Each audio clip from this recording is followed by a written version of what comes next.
Hit TV YouTube channels లో మీ వ్యాపార ప్రకటనలకు మరియు ప్రమోషనల్ ఇంటర్వ్యూస్ కోసం వెంటనే సంప్రదించండి.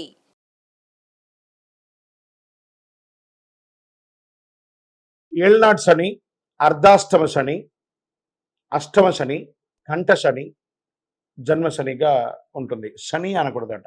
శని భగవానుడు 7.5 సంవత్సరాలు శని భగవానుడు తన యొక్క ప్రయాణాన్ని మన జీవితంలో బాల్యం, యవ్వనం, కౌమారంలో వస్తుంటారు. ఇదే విధంగా దాన్ని కూడా అర్ధాష్టమ శని, అష్టమంలో అర్ధం ఆ 2.5 సంవత్సరాలు ఉంటారు. అష్టమ శని 3.5 సంవత్సరాలు ఉంటారు. కంఠ శని జన్మ శనిగా వచ్చి కూర్చొని ఉంటారు. ఈ సమయాలలో శని భగవానుడు మందగమనుడు, స్లోగా జరుగుతూ ఉంటాడు కాబట్టి మన యొక్క బుద్ధిలో ఏదో ఒక తారుమారుని క్రియేట్ చేస్తూ ఉంటాడు.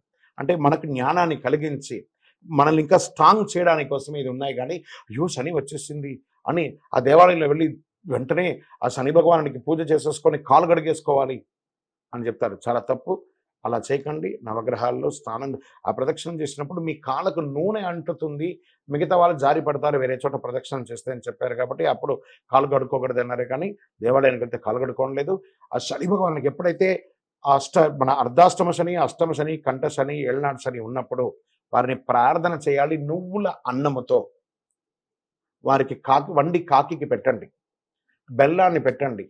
దేహి మే బుద్ధి వైశిష్ట్యం, దేహి మే నిత్య యవ్వనం, దేహి మే పరమానందం, దేవదేవ శనైశ్వర అని వారిని ప్రార్థన చేసుకుంటూ ప్రార్థన చేస్తే ఏ విధమైనటువంటి శని భగవాను యొక్క ఇబ్బంది కూడా ఉండదు అంటారు.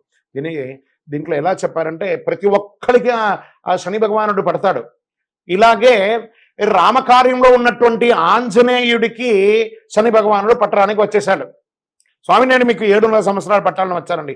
పట్టుకోయ్యా, నా తలలో నేను రాతిని మోస్తున్నాను, నాకు కుదరదు, నేను పనిలో ఉన్నాను, నువ్వు పట్టుకొని పో అంటే మళ్ళీ ఎక్కడ పెట్టుకోమంటారండి? మీ హృదయంలో పట్టాలా? అక్కడ రాముడు ఉన్నాడు.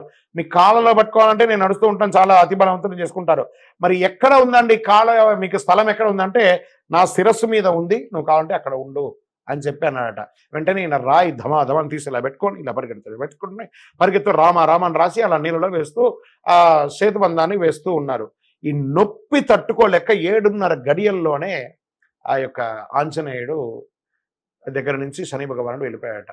కాబట్టి శని భగవానుడు పట్టాడు అనడం కంటే కూడా మనం దైవంతో కనెక్ట్ అయితే శని అష్టమ శని అయితేంది, అర్ధాష్టమ శని అయితేంది, కంఠ శని అయితేంది, జన్మ శని అయితేంది, ఏళ్నాడు శని అయితేంది, దైవం ప్రార్థన కనెక్టింగ్. ఇప్పుడు ఎలా ఒక మాధ్యమం ద్వారా మీరు నేను ఎలా కలిసామో అలాగే మీరు దేవుడి ఇంట్లో కూర్చొని భగవంతుడితో కనెక్ట్ అవ్వండి. ఆయన ఏం చెప్పారు? ఎత్ర ఎత్ర రఘునాథ కీర్తనం తత్ర తత్ర ముఖపుస్తకాంతిని. అలా ప్రార్థన చెయ్యండి దైవంతో.